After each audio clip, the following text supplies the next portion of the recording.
अगर बीजेपी एक बार फिर सत्ता में आती है तो देश का संविधान बदल जाएगा। अगर बीजेपी एक बार फिर सत्ता में आती है तो देश का नक्शा बदल जाएगा।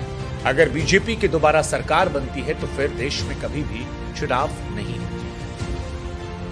वेल, ये बयान किसी यूट्यूबर के या देश की विपक्षी पार्टियों के किसी नेता के नहीं है, बल्कि ये बयान है निर्मला सीतारमण, जो कि देश की वित्त मंत्री हैं, उनके पति का नाम परकला प्रभाकर, जो जाने माने अर्थशास्त्री हैं। और उनका यह स्टेटमेंट है कि अगर यह सरकार दोबारा बनती है तो देश में चुनाव नहीं होंगे। फिलहाल कांग्रेस ने इस वीडियो को उठाया है, जबरदस्त तरीके से घेरा है।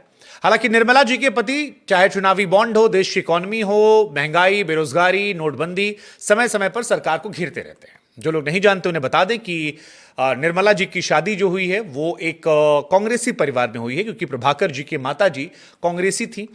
प्रभाकर जी जेएनयू से पढ़ाई कर चुके हैं और जेएनयू में ही उनको निर्मला सीतारमण से इश्क हुआ था, जिसके बाद दोनों की रजामंदी के बाद दोनों ने शादी कर ली थी। निर्मला बीजेपी में 2008 के आसपास जुड़ी।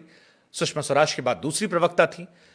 कांग्रेसी परिवार की भाजपाई बहू जो है निर्मला सीतारमण है। 1986 में दोनों शादी हुई थी। लेकिन इस बार ये बयान काफी बड़ा बयान है। निर्मला के ससुर जी भी मंत्री थे, विधायक थे।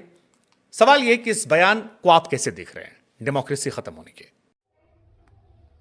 अगर तीसरी बार मोदी जी की सरकार बनती, बहुमत की सरकार बनती, तो आपको क्या लगता है देश में फिर आगे क्या होने जा रहा है अगर मोदी फिर से प्रधानमंत्री बनते हैं? Deepak ji, if at all जी ऐसी संभावना है, if at all that happens, आप फिर और एक चुनाव की उम्मीद आप मत कीजिएगा। मतलब 2029 में चुनाव नहीं होगा? फिर 24 का कुछ चुनाव जो होगा अभी, अगर ये सरकार वापस आए तो उसके बाद चुनाव होगा ही नहीं। और देश का संविधान, देश का भी जो नक्शा है आपके सामने, ये पूरे से पूरे बदल जाएगा। आप इसको पहचान भी नहीं सकते। और एक बात है, अभी जो उसको काटो, उसको ये करो, उसको बाहर कर लो, उसको जाने दो, उधर पाकिस्तान जाने का है, ये इसको ये करना है, ये ऐसी बातें आप सुने दे रहे ना आपको, इधर से उधर सुनते हैं, उत्तराखंड से और धर्म संसद से, इधर से उधर से, इसको ये नहीं खाना है, उसको वो नहीं खाना है, ऐसे सुन रहे हैं ना। ये ऐसी बातें आप ऐसी बातें लाल किले से सुनेंगे। ओहो, मतलब आप कह रहे हैं कि ये बातें प्रधानमंत्री खुद कहेंगे लाल किले से, यानी सरकार खुद कहेगी ये रिफॉर्म सिविल कोड आएगा, ये करो, ऐसा करो, वैसा करो। ये आहिस्ता आहिस्ता, चुपके चुपके विस्परिंग कैंपेन नहीं होगा। ये बिल्कुल आगे खुला खेल पूरा। It won't be obvious, it be open calls. इतना इज द डेंजर। आप ये भी मत सोचिए कि अभी क्या है वो मणिपुर में हो रहे, हमारे यहाँ होने का संभावना बनी, ऐसे भी मत सोचिएगा।